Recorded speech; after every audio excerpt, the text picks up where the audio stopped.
మేమందరం కష్టపడతాం, సంపద సృష్టిస్తాం, ఆదాయాన్ని పెంచుతాం, పెంచిన ఆదాయం మళ్లీ పేదవాళ్లకు అప్పజెప్పి పేదరికం లేని సమాజాన్ని చూడాలనేది మా ఆశయం. దానికోసం భగవంతుడు ఎంత శక్తి ఇస్తే అంత శక్తి ఉపయోగిస్తామని చెప్పి నేను మీకు తెలియజేస్తున్నా. మామూలుగా అయితే ఒక హామీ ఇచ్చిన తర్వాత 5-6 నెలల తర్వాత వస్తాం. 26 రోజుల్లో పెంచుతామని చెప్పిన పింఛన్ని, ఇస్తామన్న బకాయిల్ని పూర్తిగా మీకు అందజేశాం. అది మా కమిట్మెంట్ అని మరొక్కసారి మీ అందరికీ విజ్ఞప్తి చేస్తున్నా. ఈరోజు దీనికి డీటెయిల్స్ పోతే ఒక్కసారి మీరు చూస్తే దగ్గర దివ్యాంగులున్నారు. 3,000 రూపాయలు పింఛన్ వస్తుంది. అప్పుడు పెంచింది 3,000 పెంచితే అక్కడే పెట్టి వదిలిపెట్టారు. అందుకనే ఈరోజు దివ్యాంగులకి 6,000 రూపాయలు పింఛను పెంచామంటే 3,000 నుంచి ఒకేసారి 6,000 రూపాయలు చేసిన పార్టీ ప్రభుత్వం ఈరోజు ఎన్డీఏ ప్రభుత్వం. ఇంకొక పక్కన కొంతమంది జీవితాలు చూస్తున్నాం. పూర్తిగా మంచానికి పరిమితం అయిపోయి ఉంటారు. వాళ్ళకి అనేక సమస్యలు. ఒక యాక్సిడెంట్ లో ఇదైతే ఇంకా వాళ్ళకు ఒక ఇంట్లో ఒక మనుషులు సేవ చేయాలి. అలాంటి వాళ్ళు చాలా మంది ఉన్నారు.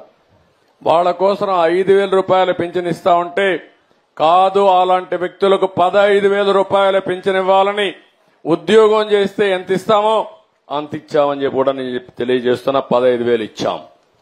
కొంతమంది కిడ్నీ, హార్ట్ లేకపోతే లివర్ ట్రాన్స్ప్లాంటేషన్ చేస్తారు. ఇంకొక పక్క తలసేమియా ఇలాంటి వ్యాధులు వచ్చి ఎప్పటికప్పుడు ఈ యొక్క బ్లడ్ కూడా తీసుకొని ఎప్పుడెప్పుడు ట్రాన్స్మిషన్ చేసుకోవాలి. అలాంటి వాళ్ళకి ఇంతవరకు 5,000 వచ్చేది. ఈ రోజు 5,000 రూపాయల నుంచి 10,000 రూపాయలు చేశామని చెప్పి నేను మీకు తెలియజేస్తున్నా. అవసరాన్ని బట్టి ప్రతి ఒక్కరిని కూడా ఏ విధంగా ఆదుకోవాలని ఆదుకుంటున్నాం. నేను ఒకే ఒక విషయం మీకు చెప్తున్నాను. ఇది మొదటి అడుగు మాత్రం.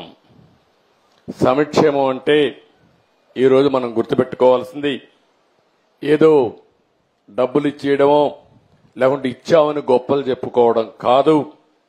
ప్రజల జీవితాల్లో వెలుగు తేవాలి. మీకు వెసులుబాటు తీసుకురావాల్సిన అవసరం ఉంది.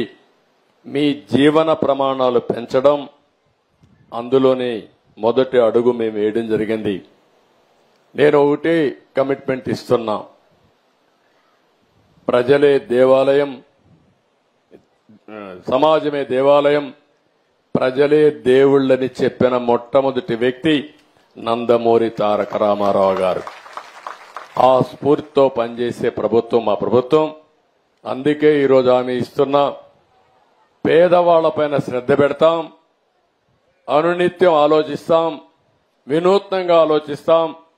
పేదరికం లేని సమాజాన్ని, ఆర్థిక అసమానతలు తగ్గించే వ్యవస్థకు రూపకల్పన చేయడమే నా ఆలోచన. ఇది చేసి మా నిజాయితీని నిరూపించుకుంటామని చెప్పి మరొక్కసారి మీ అందరికీ హామీ ఇస్తున్నా.